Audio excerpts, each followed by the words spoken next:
Backstage Pass, Institute of Gaming. For more details, contact 7093965965. నా హృదయపూర్వకమైన నమస్కారాలు.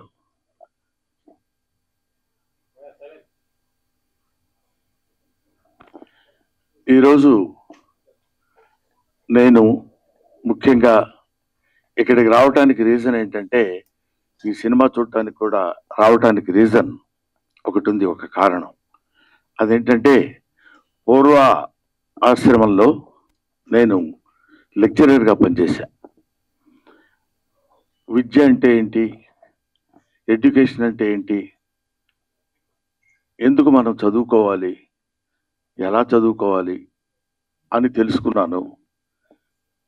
తెలుసుకున్న తర్వాత అధ్యాపకుడు అయిన తర్వాత, అది విద్యార్థి దశలో ఉన్నప్పుడు తెలుసుకుని అధ్యాపకుడు అయిన తర్వాత విద్య ఎలా చెప్పాలి, ఎలా చెప్తే పిల్లలు అనే భావంతో కొంతకాలం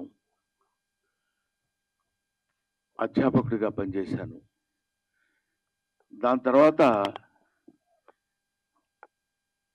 భగవంతుడి ఆశీస్సుల వల్ల, ఆయన నిర్ణయం వల్ల నేను ఈ సినిమా ఇండస్ట్రీకి వచ్చి సినిమా నటుడయ్యాను, అందున హాస్య నటుడయ్యాను. ఈ పాయింట్ ఎందుకు చెప్తున్నానంటే, యూనివర్సిటీ అనే పేరు, అసలు యూనివర్సిటీ అంటే ఏంటి? యూనివర్స్ అంటే విశ్వం. విశ్వం అంటే అన్ని గోళాలతోటి, అన్ని ఖగోళ శాస్త్రానికి సంబంధించినటువంటి ఈ మొత్తం ఒక భూమి అనేటువంటి గ్రహమే కాకుండా విశ్వాంతరాళాల్లో ఉన్నటువంటి గ్రహాలన్నిటికీ సంబంధించినటువంటి జ్ఞానాన్ని నేర్పేటువంటిది ఆలయం, విద్యాలయం. అదే విశ్వవిద్యాలయం, అదే యూనివర్సిటీ. అటువంటి యూనివర్సిటీ అనేటువంటి పేరుని ఇప్పుడు ఎటువంటి విశ్వవిద్యాలయాలు అయ్యాయి అని చెప్పడానికి ఎంతో ఎంతో కృషి చేసి, దానిలో రీసెర్చ్ చేసి, మనందరికీ అందులో జరుగుతున్నటువంటి అవినీతిని, అప్పట్లో మనకు విశ్వవిద్యాలయాలంటే కాశీ విశ్వవిద్యాలయం అని పెద్ద పేరు, బెనారస్ యూనివర్సిటీ అని. ఎక్కడెక్కడి నుంచో అన్ని దేశాల నుంచి మన దేశం వచ్చి చదువుకుని వెళ్ళిపోయేవాడు. అంటే జ్ఞాన సంపద ఉన్నటువంటి దేశం మంది. ఇవాళ మన దేశం, మన ఎడ్యుకేషనల్ స్థితి ఎలా ఉంది, విద్యా వ్యవస్థలు ఎలా మారిపోతున్నాయని వాటన్నిటి మీద అధ్యయనం చేసిన తమ్ముడు నారాయణమూర్తి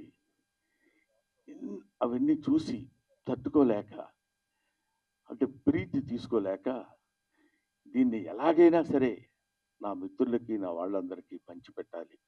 ఎందుకంటే ఈయన ఒక తేనెటీగ లాంటి మనిషి. తిరుగుతుంటాడు అన్ని చోట్లకి వెళ్ళి తేనె పువ్వు చేసుకుని వచ్చి తలా ఒక చుక్క చేతిలో పెట్టాలనేటువంటి మహాసంకల్పం ఉన్న మంచి మనిషి. ఎందుకంటే మీకు అందమైన హీరో ఎవరైనా అడిగితే, నాకు అందమైన హీరో ఎవరు అని చెప్పమంటే నేను నారాయణమూర్తి పేరు చెప్తాను. అందం అంటే ఇక్కడ glamour, 6 feet height, curling hair, బ్రహ్మాండమైన ఇది, ఆ తర్వాత మంచి డ్రెస్సింగ్, అలాంటి అందం కాదు. మదర్ తెరిసాని, మీకు అందమైన వ్యక్తి ఎవరమ్మా, ఎవరు మీకు అందంగా కనిపిస్తారని అడిగితే, ఎవరి మనసుల్లో సేవాభావం ఉంటుందో, ఎవరి కళ్ళలో దయాగుణం ఉంటుందో ఆ వ్యక్తి, ఆ జీవి అందమైంది అని చెప్పింది. నాకు తెలిసిన నారాయణమూర్తి 40 సంవత్సరాలుగా, నాకు తెలిసి 40 సంవత్సరాలు, ఆయన అంతకుముందు ఎన్ని సంవత్సరాల నుంచి ఉన్నారో నాకు తెలియదు.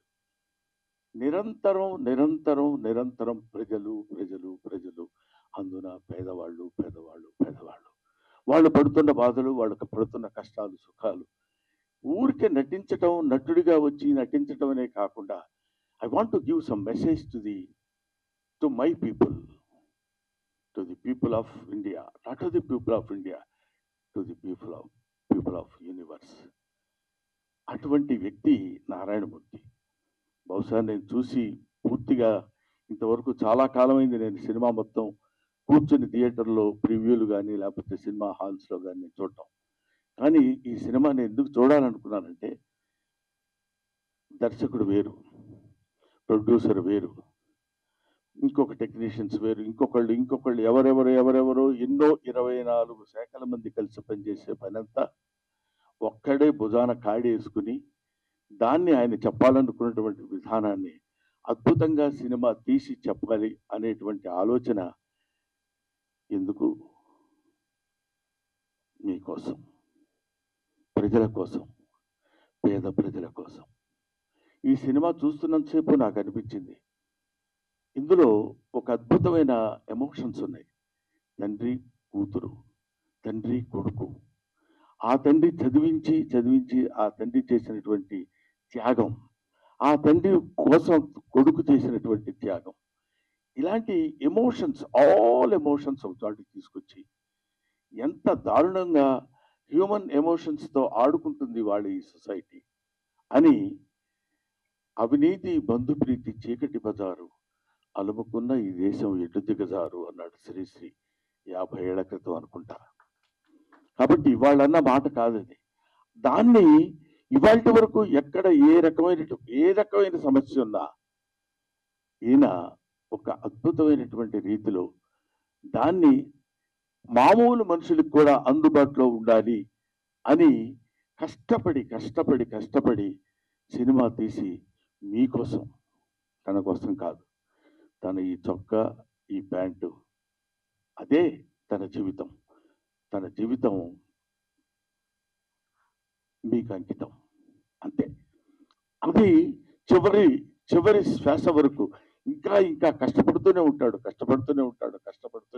ఉండాలని భగవంతుడిని నేను కోరుకుంటూ, చూడండి ఎంత త్యాగం చేసి ఎన్ని అంటే, ఎవడే మరి ఇప్పుడు ఇట్లాంటి సినిమాలన్నీ మేము ఏం చూస్తాం సార్, మీరు ఏదో చెప్తారు. ఎట్లాంటి సినిమాలు? ఇదేమి నిజానికి దూరంగా ఉన్న సినిమా కాదు, ఇల్యూజన్లో ఉన్న సినిమా కాదు, ఊహించుకున్న ఒక అందమైన అద్భుతమైనటువంటి సుందరాంగి సినిమా కాదు. హాయిగా తలారా స్నానం చేసి వచ్చి ఒక నేత చీర కట్టుకున్న స్త్రీలా ఉన్న సినిమా ఇది, ఒక అందమైన స్త్రీలా ఉన్న సినిమా. అందులో నిజాలుంటాయి, వెతుక్కోండి. అందులో బూతులుండవు, జీవితపు లోతులుంటాయి. చూడండి, వెతుక్కోండి, బావిలో బకెట్ వేసి తోడుకోండి. ఒక్కొక్కడు పడుతున్న బాధ చూడు. కొన్ని డైలాగ్స్ అందులో చెప్తున్నప్పుడు నేను వింటే, ఒరే పెద్ద వాళ్ళకి కావాల్స్తే నాది కిడ్నీ కాదురా, ఇంకా చాలా ఉన్నాయి, అవన్నీ అమ్మొచ్చు. పెద్దోళ్ళకి కావాలనుకోరా, బోళ్ళంత డబ్బు పెట్టుకుంటారు. ఏమిటా మాటలు! ఎంత అద్భుతంగా ఇలాంటి సినిమాలు తీస్తున్న వాళ్ళని, ఇలాంటి సినిమాల కోసం పరితపిస్తున్న వాళ్ళని, సినిమా కోసం తీసి, art is for the sake of people, not art is for the sake of our selves. మన కోసం కాదు, డబ్బు కోసం కాదు. సినిమా తీస్తే సినిమాలో ఒక అంతరార్థం ఉండాలి, ఒక మెసేజ్ ఉండాలి అని నమ్మిన దాన్ని 100కి 100 పాళ్ళు ఆచరిస్తూ ఇంత అద్భుతమైన సినిమా తీసిన, యూనివర్సిటీ అనే సినిమా తీసిన నారాయణమూర్తి. ఈ సినిమా మీరు చూడండి, చూసి ఆనందించండి అనే పదం నేను చెప్పలేను. చూసి అర్థం చేసుకోండి, చూసి ఆచరించండి. నారాయణమూర్తి లాంటి మంచితనం, మానవత్వం పరిమళించిన నారాయణమూర్తిని ఆశీర్వదించండి. మీ ఆశీస్సులతోటి ఇంకా అద్భుతమైన సినిమాలు, ఇంకా ఎన్నో సమస్యల్ని బయటికి లాగి, ఈ సినిమా చూస్తుండగానే ఇంకో సినిమా, ఇంకో ప్రాబ్లం, ఇంకో సమస్యలు 1 కాదు 2 కాదు.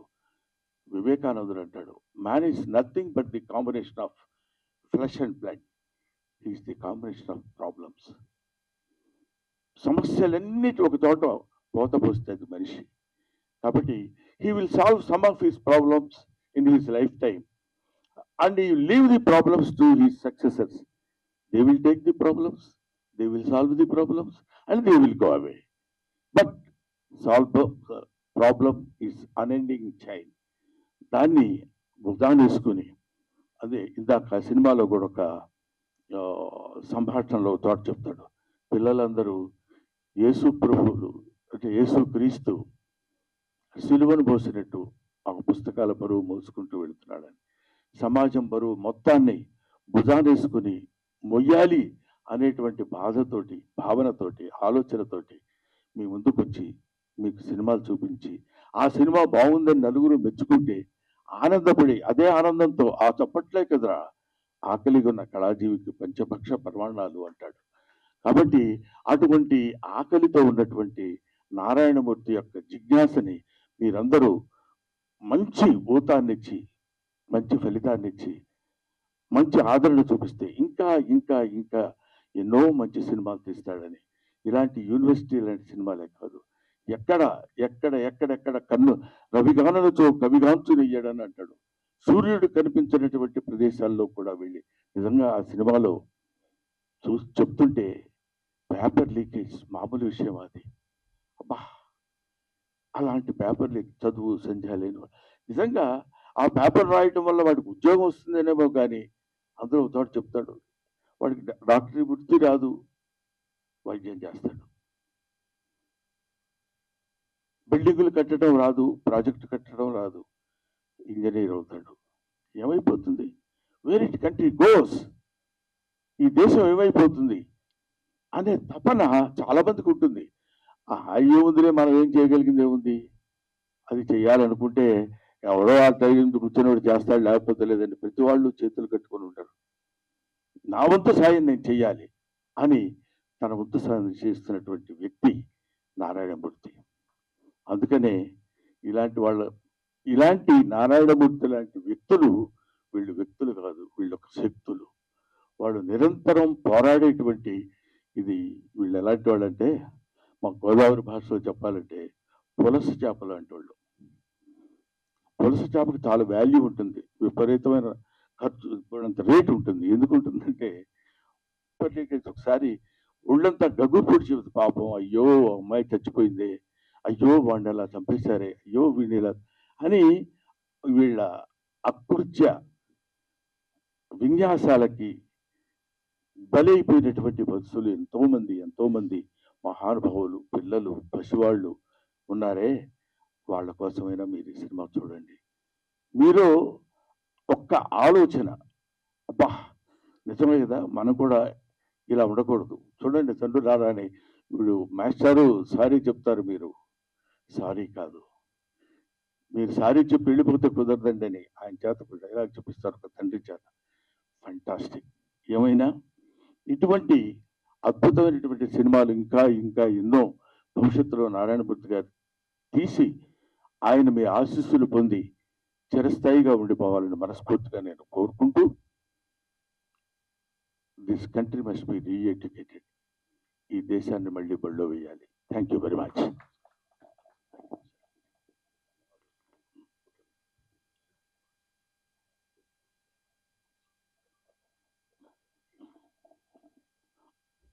ఆ తర్వాత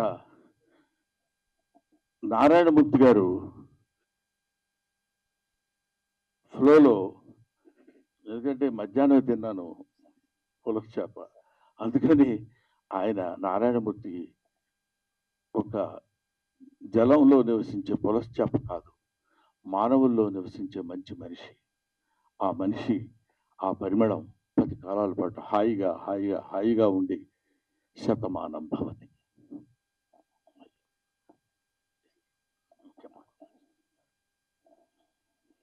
మీ ఆశీర్వాదానికి వందనాలు సార్. మిత్రులారా, మన తెలుగు చలచిత్ర పరిశ్రమలో కస్తూరి శివరావు గారు ఎలా చూశాం, రేలింగ్ గారు ఎలా చూశాం, రమణారెడ్డి గారు ఎలా చూశాం, అల్లు రామలింగ గారు ఎలా చూశాం, పద్మనాభం రాజబాబు గారు ఎలా చూశాం, బ్రహ్మానందం గారు ఎలా చూస్తున్నాం. ఆయన మహానటుడు, మహాజ్ఞాని, అన్నింటిని మించి మాస్టర్. అందుకే నా యూనివర్సిటీ పేపర్ లీక్ సినిమాని, ఆ లోగోని బ్రహ్మానంద గారిని విజ్ఞప్తి చేసి ఆయనతో నేను రిలీజ్ చేసుకున్నా. సినిమా రెడీ అయ్యింది, నేను వెళ్ళా, అయ్యా తమరి సినిమా చూడాలి, తమరికి ఏమాత్రం నచ్చినా సరే దయచి మీరు చెప్పాలి నాకు మంచి మాటలు, నా సినిమాకి అది ఎంతో హెల్ప్ అవుద్ది, ప్రమోట్ అవుద్ది అని నేను విజ్ఞప్తి చేసిన వెంటనే నా విజ్ఞప్తిని మన్నించి వారు రావడం, ఇంత బిజీలో కూడా రావడమే కాదు, సినిమా చూసి ఇంత బ్రహ్మాండంగా మెచ్చుకొని నన్ను ఆశీర్వదించడం, ఇంకా ఇలాంటి సినిమాలు తీయడానికి ప్రేక్షదేవులు నాకు శక్తిని ప్రసాదించాలని వారు మరి చెప్పడం ఇవన్నీ నా గురించి ఆయన చెప్తుంటే నాకు నిజంగా ఆనంద బాష్పాలతో ఆయన యొక్క ఆశీర్వాదానికి, నా పట్ల ఆయనకున్న అభిమానానికి, నా ఎడల ఆయన చూపిస్తున్న ఆదరణకి నేను పత్రికల ముందు, మీడియా ముందు, ప్రేక్షక దేవుళ్ళరా వారికి నేను శిరస్సు ఉంచి దండం పెడుతున్నా. Thanks a lot sir. మిత్రులారా, యూనివర్సిటీ పేపర్ లీక్ ఈ సినిమా ఆగస్టు 22వ తారీఖు రిలీజ్ అవుతుందండి. దాన్ని చూడండి, ఏమాత్రం బాగున్నా ఆదరించండి. నేను ఇంకెలా చిత్రాలు తీయడానికి శక్తిని ప్రసాదించండి. మీడియా మిత్రులు థ్యాంక్స్ ఎ లాట్. సతీష్ గారు థ్యాంక్స్ ఎ లాట్. మీ అందరికీ నా వందనాలు చెప్తున్నా, వేల వందనాలు, ధన్యవాదం సార్. ఒక్క విషయం, ఇవాళ నేను గొప్పవాడిని చెప్పడం కోసం చెప్తున్నాను. నేను ఎంత గొప్పవాడంటే, ఇవాళ మా రెండో అబ్బాయి వెడ్డింగ్ యానివర్సరీ. ఇప్పుడు ఇంట్లో ఫంక్షన్ జరుగుతుంది. యానివర్సరీ వాళ్ళంతా బంధువులు అందరూ వస్తారు కదా, ఏదో దానికి నేను ఆలోచించింది ఏంటంటే, గొప్పవాడిని ఊరికే వ్యంగ్యంగా అన్నాను, నిజంగా అనుకునేది పంపదీసి. అలా కాదు, నేను ఇక్కడ వచ్చి నారాయణమూర్తి గారికి ఇచ్చిన మాట ప్రకారం 18వ తారీఖున నేను ఈ కార్యక్రమానికి రావాలి అనే ఐడియాతో నేను వచ్చాను. ఎందుకంటే నారాయణమూర్తి గారు అంతటి మంచి పనులు నేను చేయలేను కూడా, చేస్తానో లేదో కూడా తెలియదు. కనీసం ఇలాంటి మంచి పనులు చేసే వాళ్ళ దగ్గరికి వచ్చి వాళ్ళ మంచి పని గురించి నలుగురు చెప్పడం అనేది, దానికోసం పెద్ద భయంకరమైన త్యాగం చేసింది కూడా ఏం లేదు అనే ఆలోచనతో చెప్తున్నాను. ఇప్పుడు నేను అర్జెంటుగా మళ్ళీ అక్కడికి వెళ్ళి, వాళ్ళు ఏదో చిన్న ఫంక్షన్ లాంటిది ఉంటే, అది ఫ్యామిలీ ఫంక్షన్ కాబట్టి దానికి నేను వెళ్ళాలనే అభిప్రాయంతో నారాయణమూర్తి గారిని అభ్యర్థించి, ఇంత మంచి మనిషి, నిలువెల్లా మంచి మనిషి, ఇప్పుడు అంటే నేను కొన్ని చెప్పాలో వద్దో తెలియదు కానీ, బట్ నాకు తెలిసిన నారాయణమూర్తి గారు ఆ రోజు నుంచి ఈ రోజు వరకు అవే చెప్పులు, అవే ప్యాంట్ షర్టు, అదే ఆటో. ఒక్క సినిమా హిట్ అయితే ఏ రకంగా మనం ప్రవర్తిస్తున్నామో ఈ రోజుల్లో మనకు తెలుసు. 2 సినిమాల్లో మంచి పేరు వస్తే ఎలా ప్రవర్తిస్తున్నామో మనకు తెలుసు. ఒక దశాబ్దం కాలం మనం సినిమాల్లో ఉండి నటించి మంచి పేరు వస్తే మన ప్రవర్తన ఎలా ఉంటుందో మనకు తెలుసు. 5 సుదీర్ఘమైన దశాబ్దాలు, 40 సంవత్సరాల సుదీర్ఘమైనటువంటి దీనిలో ఎవరు ఎన్ని రకాలుగా ప్రలోభ పెట్టినా, నో గురుగారు మీ సినిమాలో నేను యాక్ట్ చేస్తా, వద్దు మీరేది సార్, మీరు స్టార్, మీరు అలా ఉండండి అని కాకుండా, ఇప్పుడు చూసిన ప్రతి క్యారెక్టరు మనకుతో పరిచయం ఉన్న క్యారెక్టర్, మన జీవితంతో వాళ్ళతో పాటు మనం సంచరిస్తున్న క్యారెక్టరు, వాళ్ళతో పాటు మనం ప్రయాణిస్తున్నటువంటి క్యారెక్టర్స్ తీసుకుని చెప్పాడు. స్టార్స్ని పెట్టి నేను సినిమా తీసి అద్భుతాలు క్రియేట్ చేయాల, ఎన్నో అద్భుతమైనటువంటి సినిమాలు తీసి ఆ రోజుల్లో నారాయణమూర్తి గారి సినిమా పడ్డ కొట్టుకుంటూ వచ్చేవాళ్ళు. ఇవాళ వరకు అలాగే వస్తూనే ఉన్నారు, వస్తారు, వచ్చి తీరతారు. అలాంటి సినిమాలే నారాయణమూర్తి గారు చేస్తారు.